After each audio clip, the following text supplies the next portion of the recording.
Hello, everybody. Welcome back. It's Friday, Good Friday. I had the day off. I went out this morning and checked some windows and came home and watched the Cubs and the Diamondbacks play. Wasn't that a fun game? 13-11. The wind was blowing out. Balls were dropping everywhere, including in the seats. A number of home runs. Carson Kelly hit another one. He's just going along just great. Two home runs actually hit. Anyways, what have I got here? What's this all about? These are just numbers, and now picture a perfect square, and everything fits into this square, and lots of pegs fit into those squares. This is every team after 16 games. You'll never find that during the regular season that all teams have played the same amount of games. That's why you'll see 2.5 games out, or 4.5 games out, or whatever the case may be. There's never will there be a time, at least early, where has played the same amount of games going into a day. So I've manufactured it. The Cubs, for their part, they played their 16th game last Friday. They're the first team there, and now we're a week later. And I think there were 7 teams. Well, I think it was Tuesday that played their 16th game, and the other teams in between Friday, Saturday, Sunday. Or sorry, Saturday, Sunday, and Monday, and then finally Tuesday. Um, I kind of misspoke. There will be a day when every team has played the exact same amount of games, and that will be the Thursday before the final weekend of the season. I think that's September 26th or something like that. On the Thursday, every team will have played 159 games, and then everybody will play their 3 games to get to 162 if there's no rainouts that don't have to be made out or anything like that. And as an added bonus, on the last day of the season, the Sunday, everybody starts at the same time, or pretty much the same time, uh, I think, within 15 minutes of each other, the games will start. So anyway, here we go. 16 games each team. Would be the standings at that time. In the Western Division of the National League, the Padres have the best record. They're 13-3. Best record in baseball after 16 games. Conversely, the team with the poorest record in baseball at that time are the Rockies in the same division, 3-13. Again, notice I've talked about this on other videos.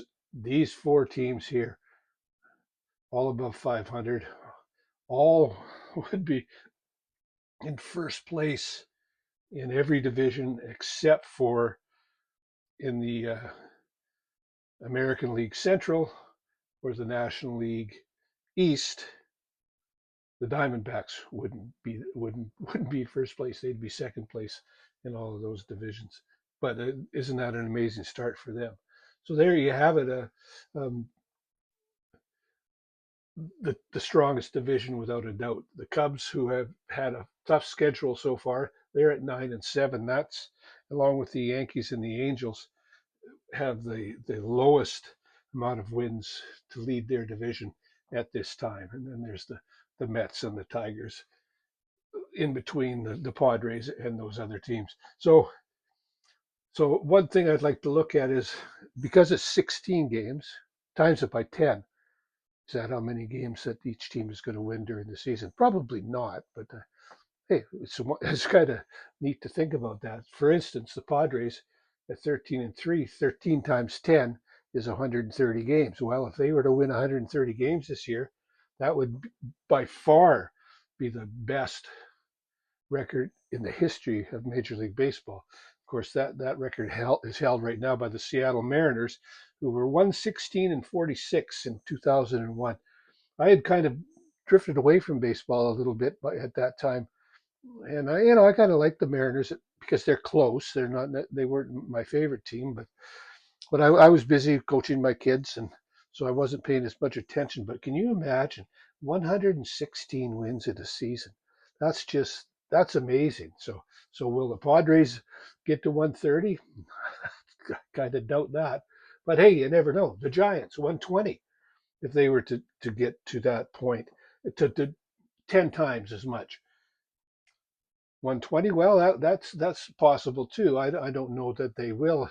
And the Dodgers at 110, that's a little below. But now all these teams, they got to play each other a lot too. So there's going to be some losses. And it won't take many losses to make it hard to get to that 116. On the other side of the coin, the Rockies, as I said, at 3-13, that would be 30 wins on the season.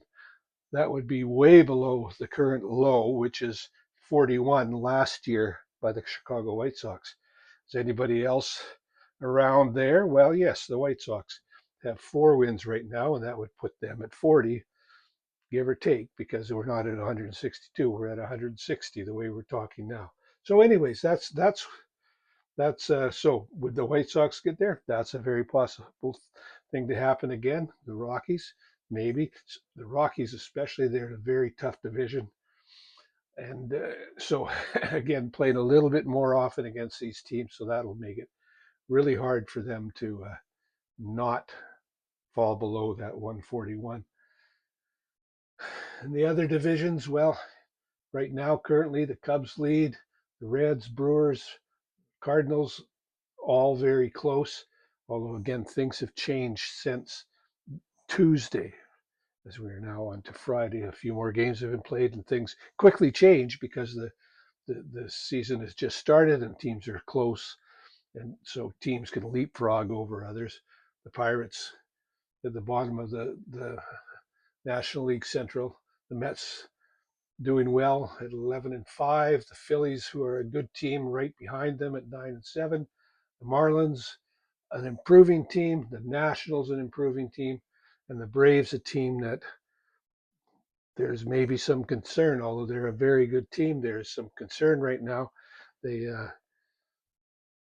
they should be better than this, but they had a tough time with the Blue Jays this week, and so that has made it even tougher.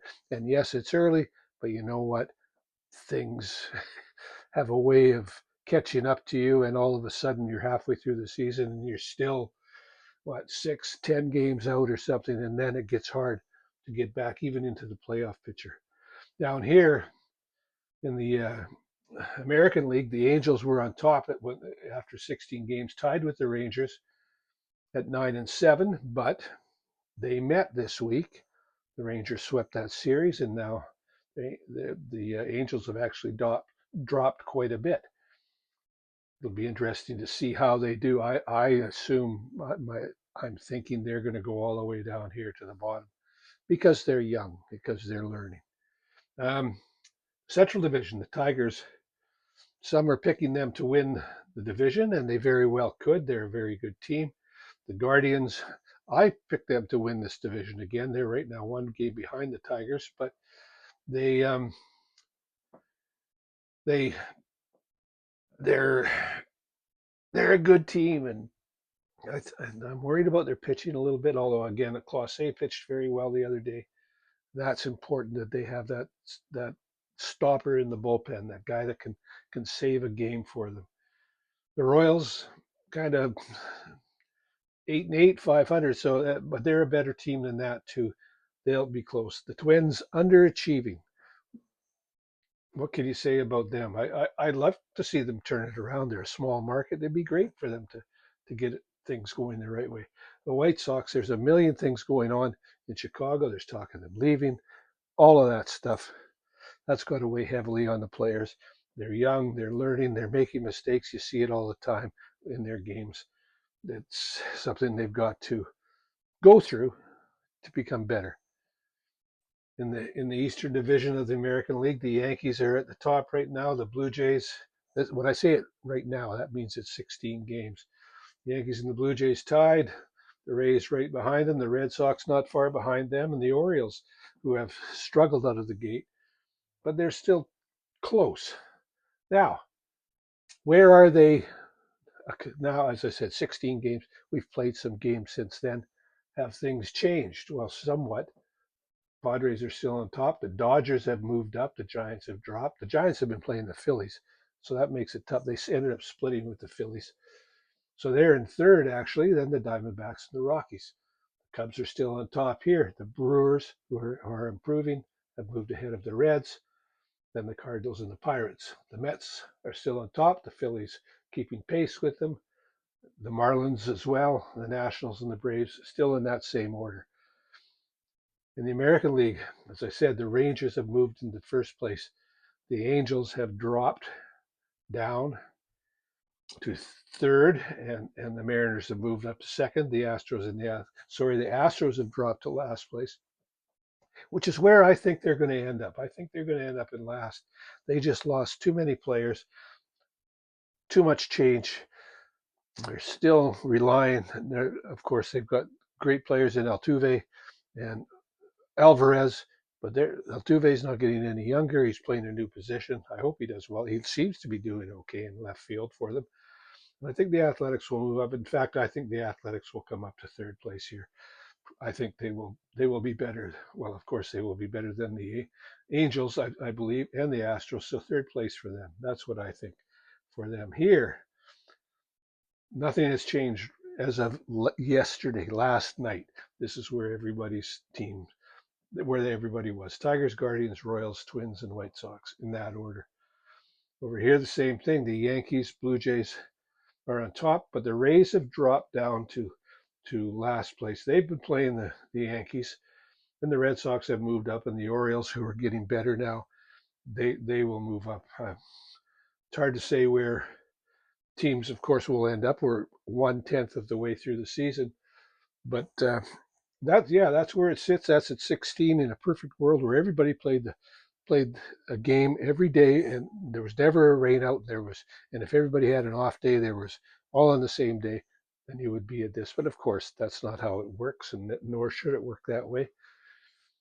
But we will, as I said, we'll get back to everybody play the same amount, and when we get to game 159, that's a long ways away. I'm going to keep these stats and just see where everybody ends up at the end.